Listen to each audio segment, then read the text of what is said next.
ಪ್ರೀತಿಯ ವೀಕ್ಷಕರಿಗೆ ಶಂಕರಾನಂದ ಟಿವಿಗೆ ಸ್ವಾಗತ ಸುಸ್ವಾಗತ. ಇವತ್ತಿನ ವಿಡಿಯೋನಲ್ಲಿ ಡಿಸೆಂಬರ್ ತಿಂಗಳ ಮಾಸ ಭವಿಷ್ಯ ಹೇಗಿದೆ ಅಂತ ತಿಳ್ಕೊಳ್ಳೋಣ. ಅದಕ್ಕಿಂತ ಮುಂಚಿತವಾಗಿ ಡೇಂಜರ್ ಡಿಸೆಂಬರ್ ಅಂತ ಹೇಳಿ ಹಲವಾರು ಜನರು ಈಗಾಗಲೇ ಹೆದರ್ಕೊಂಡಿದ್ದೀರಿ. ಡಿಸೆಂಬರ್ನ ತಿಂಗಳಲ್ಲಿ ತುಂಬ ಅವಘಡಗಳು ಸಂಭವಿಸುತ್ತೆ ಮತ್ತು ಅಪಘಾತಗಳಾಗುತ್ತವೆ, ತುಂಬ ಘನಘೋರವಾದ ಘಟನೆಗಳು ನಡೆಯುತ್ತವೆ ಅಂತ ಹೇಳಿ ಬಹಳ ಜನರು ನೊಂದಿದ್ದಾರೆ, ಭಯಪಟ್ಟಿದ್ದಾರೆ ಮತ್ತು ಎಷ್ಟೋ ಜನಕ್ಕೆ ನಡೆದಿದೆ ಸಹ. ಹೌದು, ನಿಜವಾಗ್ಲಿಯೂ ಡಿಸೆಂಬರ್ ಡೇಂಜರ್ ಏನಾ ಅಂತ ನೋಡೋದಾಯಿತು ಅಂದರೆ, ಒಂದು ಹಂತಕ್ಕೆ ಹೇಳಬೇಕು ಅಂದರೆ ಕೇವಲ ಡಿಸೆಂಬರ್ ಮಾತ್ರ ಡೇಂಜರ್ ಅಂತ ಹೇಳಲಿಕ್ಕೆ ಬರೋದಿಲ್ಲ. ನವಂಬರ್, ಡಿಸೆಂಬರ್, ಜನವರಿ ಈ 3 ತಿಂಗಳುಗಳು ಕಾಲ ಸಹ ಬಹಳವಾಗಿ ನಾವು ಕತ್ತಲಿನಲ್ಲೇ ಇರಬೇಕಾಗ್ತದೆ. ಕಾರಣ ದಕ್ಷಿಣಾಯನದ ಉಚ್ಚ ಕಾಲ. ಕಷ್ಟಪಟ್ಟು ಒಂದು ಸೈಟನ್ನಂತೂ ಕೊಂಡುಕೊಂಡಿದ್ದಾಯಿತು, ಇನ್ನು ಮನೆ ಕಟ್ಟಿಸೋದೊಂದೇ ಬಾಕಿ. ಲೇಬರ್ನ ಎಲ್ಲಿಂದ ಕರ್ಕೊಂಡು ಬರಬೇಕು, ಪಾಯದ ಕಲ್ಲುಗಳನ್ನು ಎಲ್ಲಿಂದ ತಂದು ಹಾಕಬೇಕು, ಮರಳನ್ನು ಯಾವ ಕಂಪನಿಯಿಂದ ತರಿಸಬೇಕು, ಸಿಮೆಂಟ್ ಅಂತೂ ಈಗ ಪೂರ್ಥ ಕಲಬೆರಕೆ ಆಗಿ ಕೂತಿದೆ. ಯಾರನ್ನು ನಂಬಬೇಕು, ಯಾರನ್ನು ಬಿಡಬೇಕು ಅನ್ನುವಂತಹ ಗೊಂದಲದಲ್ಲಿ ನೀವಿದ್ದೀರಾ? ಮನೆ ಕಟ್ಸೋಕ್ಕೋಸ್ಕರ ಒದ್ದಾಡಿ ಆ ಕಂಪನಿ ಈ ಕಂಪನಿ, ಅವ್ರ ಕೊಟೇಶನ್ನು ಇವ್ರ ಕೊಟೇಶನ್ ಅಂತ ಎಲ್ಲ ನೋಡಿ ತಲೆ ಕೆಟ್ಟು ಹೋಗಿದ್ಯಾ? ಖಂಡಿತ ತಲೆ ಕೆಡಿಸ್ಕೊಳ್ಳುವಂಥ ಅವಶ್ಯಕತೆಯೇ ಇಲ್ಲ. ನಿಮ್ಮ ಕೈಗೆಟಕುವ ದರದಲ್ಲಿ ಅತಿ ಗುಣಮಟ್ಟವನ್ನು ಹೊಂದಿರುವಂತಹ ಎಲ್ಲ ಉಪಕರಣಗಳನ್ನು ಉಪಯೋಗಿಸಿ ನಿಮ್ಮ ಕನಸಿನ ಮನೆಯನ್ನು ಕಟ್ಟಿ ನಿಮ್ಮ ಕೈಗೆ ಕೊಡ್ತಾರೆ. ಪಾಯದಿಂದ ಹಿಡಿದು ಗೃಹ ಪ್ರವೇಶದವರೆಗೂ ಬೇಕಾಗಿರುವಂತಹ ಸಕಲ ಸೌಲಭ್ಯವನ್ನು ಇದೊಂದೇ ಕಂಪನಿಯವರು ಒಂದೇ ರೂಫಿನ ಕೆಳಗಡೆ ನಿಮಗೆ ಒದಗಿಸ್ತಾ ಇದ್ದಾರೆ. ಆಶ್ಚರ್ಯ ಆಗ್ತಿದೆ ಅಲ್ವಾ? ಏನಪ್ಪ, ಪಾಯದಿಂದ ಹಿಡಿದು ಆರ್ಕಿಟೆಕ್ಟ್ ವಿಚಾರ ಆಗಿರಬಹುದು, ಫರ್ನಿಚರ್ ವಿಚಾರ ಆಗಬಹುದು, ಎಲ್ಲನೂ ನಮ್ಗೆ ಇದು ಮಾಡಿಕೊಡ್ತಾ ಇದ್ದಾರೆ. ಯಾರು ಕಂಪನಿ, ಎಲ್ಲಿದೆ ಅಂತ ಕೇಳ್ತಾ ಇದ್ದೀರಾ? ನಮ್ಮ ಬೆಂಗಳೂರಿನ ರಾಜಾಜಿನಗರದಲ್ಲಿರುವಂತಹ KMI ಕನ್ಸ್ಟ್ರಕ್ಷನ್ಸ್ ಕಂಪನಿಯವರು ಒಂದೇ ಸೂರಿನ ಅಡಿಯಲ್ಲಿ ನಿಮ್ಮ ಕನಸಿನ ಮನೆಯನ್ನು ಸಿದ್ಧ ಮಾಡಿಕೊಡ್ತಾರೆ. ಇನ್ನಷ್ಟು ಹೆಚ್ಚಿನ ಮಾಹಿತಿಗಳು ಬೇಕಾದರೆ ಇಲ್ಲೇ ಇರುವಂತಹ ಫೋನ್ ನಂಬರ್ಗೆ ಫೋನ್ ಮಾಡಿ, ನಿಮಗೆಲ್ಲ ಮಾಹಿತಿ ಸಿಗುತ್ತೆ.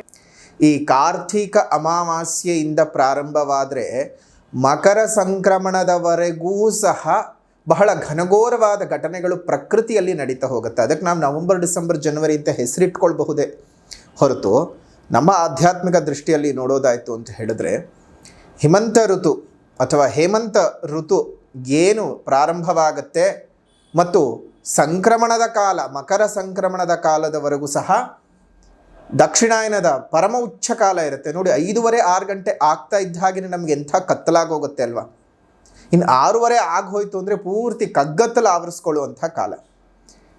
ಅದೇ ಉತ್ತರಾಯಣದ ಪುಣ್ಯಕಾಲದಲ್ಲಿ ನೋಡಿ 7 ಗಂಟೆ ಆಗ್ತಿದ್ರು ನಮಗೇನು ಮನೆ ಲೈಟ್ ಹಾಕಬೇಕು ಅಂತೇನು ಅನಿಸೋದಿಲ್ಲ, ಕಾರಣ ಅಷ್ಟು ಬೆಳಕಿರುತ್ತೆ.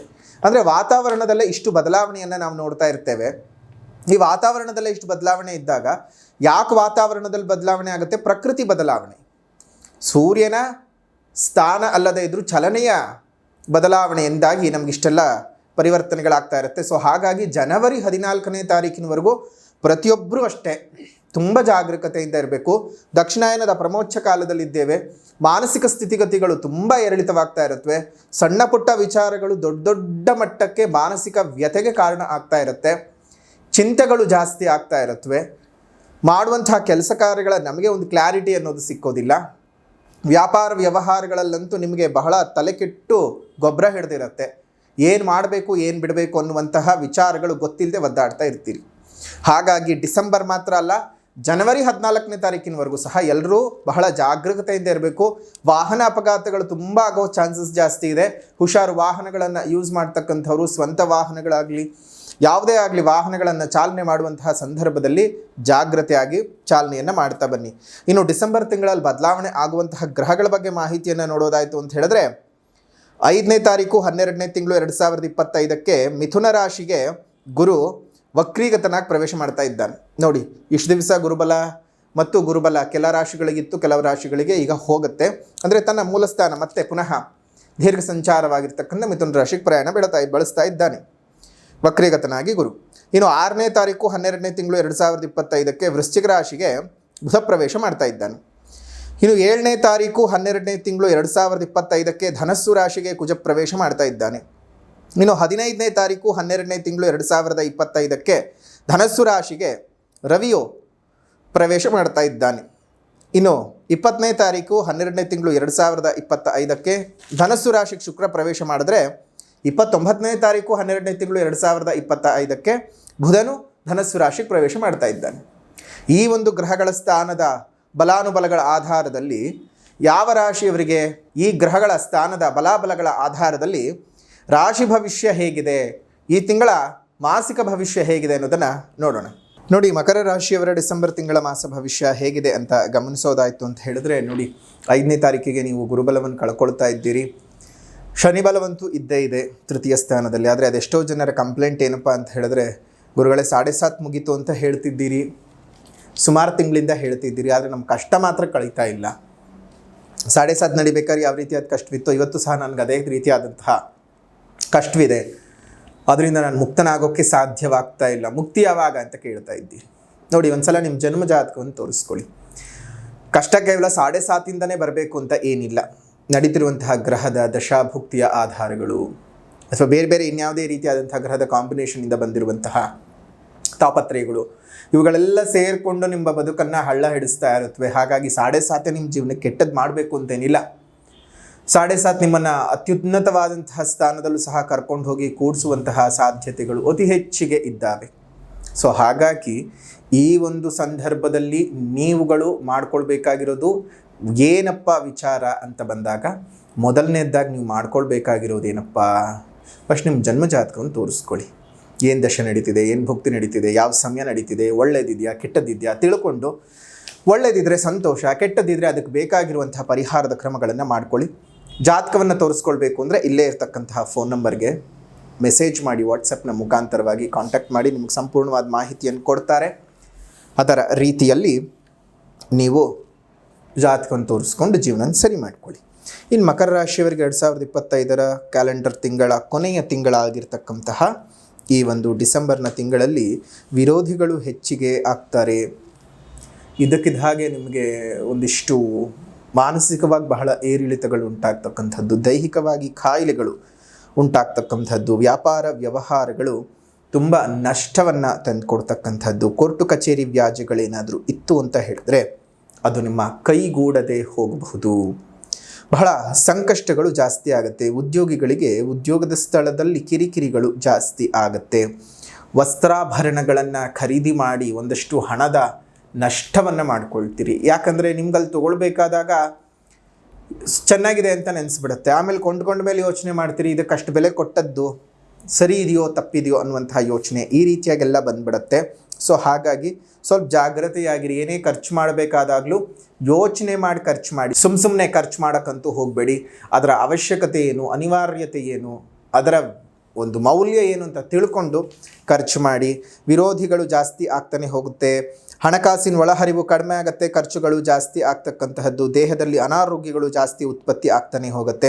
ಸರ್ಕಾರಿ ಉದ್ಯೋಗಿಗಳಿಗೆ ಇಷ್ಟ ಇಲ್ಲದ ರೀತಿಯಲ್ಲಿ ಟ್ರಾನ್ಸ್ಫರ್ಗಳು ಸಿಗ್ತಕ್ಕಂಥದ್ದು, ಕಾರ್ಯಗಳಲ್ಲಿ ಹಿನ್ನಡೆಯನ್ನು ನೋಡ್ತಕ್ಕಂಥದ್ದು, ವಿರೋಧಿಗಳಿಂದ ಹೆಚ್ಚಿಗೆ ನೋವುಗಳು ಉಂಟಾಗ್ತಕ್ಕಂಥದ್ದು, ಆಸ್ತಿಯ ಮಾರಾಟದಿಂದ ನೋವು ಉಂಟಾಗ್ತಕ್ಕಂಥದ್ದು, ಈ ರೀತಿಯಾಗೆಲ್ಲ ಆಗುತ್ತೆ. ಆದರೆ ಕೆಲವೊಮ್ಮೆ ಮಾರಲೇಬೇಕಾದಂಥ ಪರಿಸ್ಥಿತಿ, ಆದರೆ ಏನು ಮಾಡೋಕ್ಕಾಗುತ್ತೆ, ಮಾರಲೇಬೇಕು, ಇಲ್ಲಾಂದರೆ ಜೀವನ ಕಷ್ಟ, ಆ ಪರಿಸ್ಥಿತಿ ಬಂದ್ಬಿಡುತ್ತೆ. ಕೆಲವೊಂದು ಸಲ ಏನಾಗ್ಬಿಡತ್ತೆ ಅಂದರೆ ನಮ್ಮ ಮೂಲ ಗುರುತುಗಳನ್ನೇ ಮಾರಿಕೊಳ್ಳುವಂತಹ ಸಮಯ ಸಂದರ್ಭಗಳು ಬಂದ್ಬಿಡ್ಬೋದು, ಹೇಳೋಕ್ಕಾಗಲ್ಲ.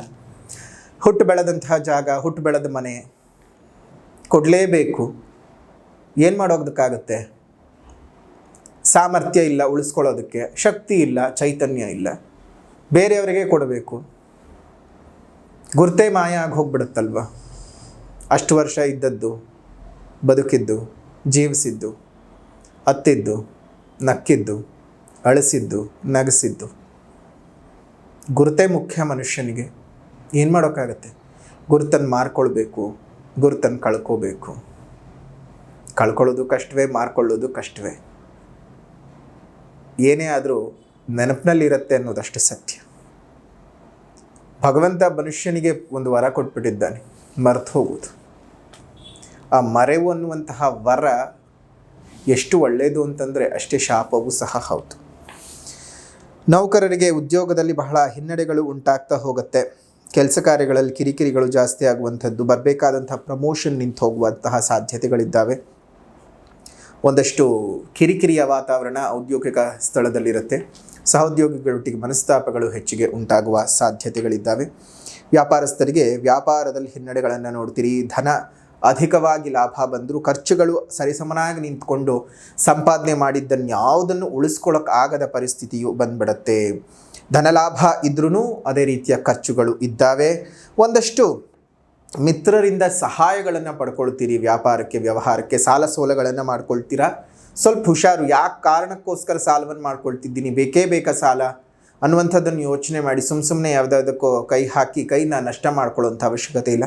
ಒಂದು ಸ್ವಲ್ಪ ತಿಂಗಳುಗಳ ಕಾಲ ಸಹಿಸ್ಕೊಳ್ಳೋಕ್ಕಾದರೆ ಸಹಿಸ್ಕೊಳ್ಳಿ. ಯಾಕಂದರೆ ನೋಡಿ, ಮುಂದಿನ ವರ್ಷ ತುಂಬ ಚೆನ್ನಾಗಿದೆ, ಜೀವನ ಚೆನ್ನಾಗಾಗುತ್ತೆ. ಇನ್ನೊಂದು 3-4 ತಿಂಗಳು ಸ್ವಲ್ಪ ಕೈ ಬಾಯಿನ ಕಟ್ಟು ಹಾಕ್ಕೊಂಡು ಜೀವನ ಮಾಡಿ ಮಕರ ರಾಶಿಯವರು, ಚೆನ್ನಾಗಿ ಆಗ್ತೀರಾ ಮುಂದಕ್ಕೆ. ಸೊ ಹಾಗಾಗಿ ಯೋಚನೆ ಮಾಡುವಂಥ ಅವಶ್ಯಕತೆ ಇಲ್ಲ.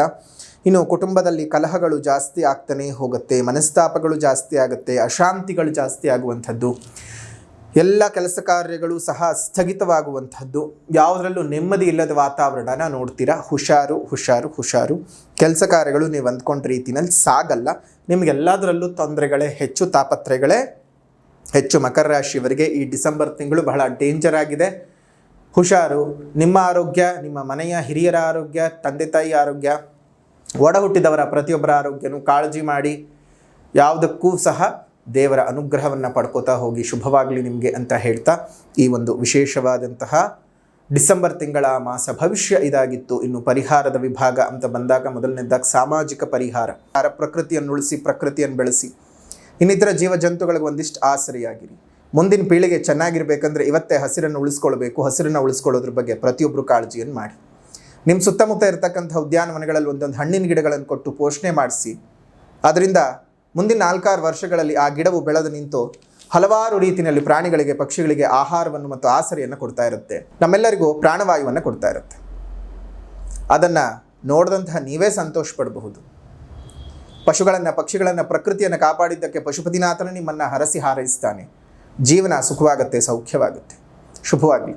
ಸಾಮಾಜಿಕ ಪರಿಹಾರದ ನಂತರದಲ್ಲಿ ಆಧ್ಯಾತ್ಮಿಕ ಪರಿಹಾರ. ಆಧ್ಯಾತ್ಮಿಕ ಪರಿಹಾರ ಅಂತ ಹೇಳಿದಾಗ ಪ್ರತಿದಿನವೂ ಅಷ್ಟೇ ನೀವು ಶನೈಶ್ಚರಕೃತ ನರಸಿಂಹ ಸ್ತೋತ್ರದ ಪಠಣವನ್ನು ಮಾಡ್ತಾ ಬನ್ನಿ. ಶನೈಶ್ಚರಕೃತ ಶ್ರೀ ನರಸಿಂಹ ಸ್ತೋತ್ರದ ಪಠಣವನ್ನು ಮಾಡೋದ್ರಿಂದ ಅತ್ಯಧಿಕವಾದಂತಹ ನೋವುಗಳಿಂದ ಆಚೆ ಬರಬಹುದು. ಈ ರೀತಿಯ ಕೆಡುಕದ ಛಾಯೆಗಳಿಂದ ತಪ್ಪಿಸ್ಕೊಳ್ಳೋದಕ್ಕೆ ಸಾಧ್ಯ ಇದೆ. ನರಸಿಂಹದೇವರ ಕೃಪಾಶೀರ್ವಾದ ನಿಮ್ಮೆಲ್ಲರ ಮೇಲೂ ಸಹ ಇರಲಿ ಅಂತ ಹೇಳ್ತಾ, ವಿಶೇಷವಾದಂತಹ ಡಿಸೆಂಬರ್ ತಿಂಗಳ ಮಾಸ ಭವಿಷ್ಯ ಮಕರ ರಾಶಿಯವರಿಗೆ ಹೇಗಿದೆ ಅಂತ ತಿಳ್ಕೊಂಡಿದ್ದಾಯಿತು. ವಿಡಿಯೋ ಇಷ್ಟ ಆಗಿದ್ದರೆ ಲೈಕ್ ಮಾಡಿ, ಶೇರ್ ಮಾಡಿ, ಕಮೆಂಟ್ ಮಾಡಿ.